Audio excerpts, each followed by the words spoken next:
Bonjour à tous, aujourd'hui j'ai envie de faire une nouvelle vidéo sur Arthur Schopenhauer. J'en avais déjà fait une sur l'art d'avoir toujours raison.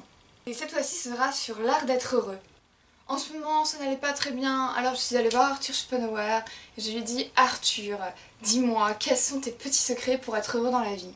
Alors je suis plutôt d'accord avec vous, comme ça c'est assez étonnant d'aller demander des conseils sur le bonheur à Arthur Schopenhauer.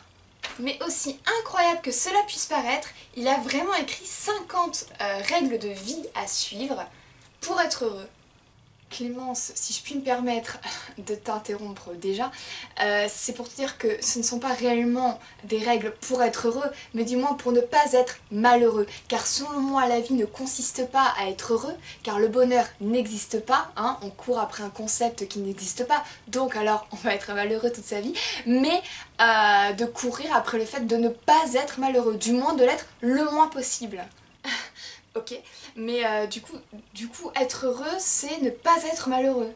Être heureux, c'est être le moins malheureux possible. Moi, quand j'ai voulu être heureuse, j'ai tapé dans Google comment être heureuse et je suis tombée sur pas mal d'articles de développement personnel. Ça commence très mal, très mal. Ok, et une des règles qui revenait constamment, c'était de toujours penser positif. Donc déjà, selon moi, si tu pars du principe dans la vie qu'il faut penser positif pour l'attirer et être positive, c'est non. Si tu ne brides pas ton imagination et que sans arrêt tu penses au positif, eh bien tu vas être déçu par la vie, car la vie c'est pas du positif, la vie c'est de la souffrance.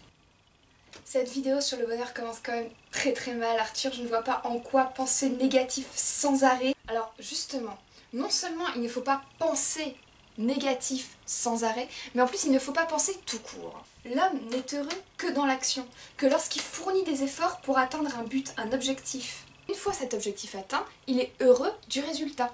D'accord, et est-ce que en plus de tous ces grands principes, ces grandes théories, est-ce que tu aurais des petits conseils un peu plus pratiques à me donner?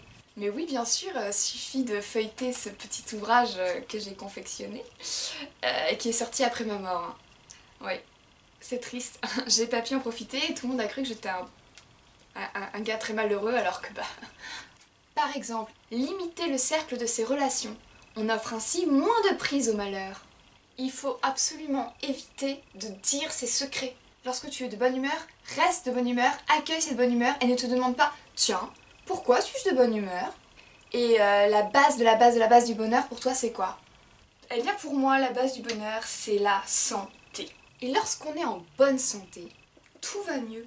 Et selon moi, c'est pour cette raison que les humains entre eux, lorsqu'ils se voient, se disent « Tiens, bonjour, comment tu vas ?» On se soucie de la santé des uns et des autres, parce qu'on sait inconsciemment que la santé, c'est la base.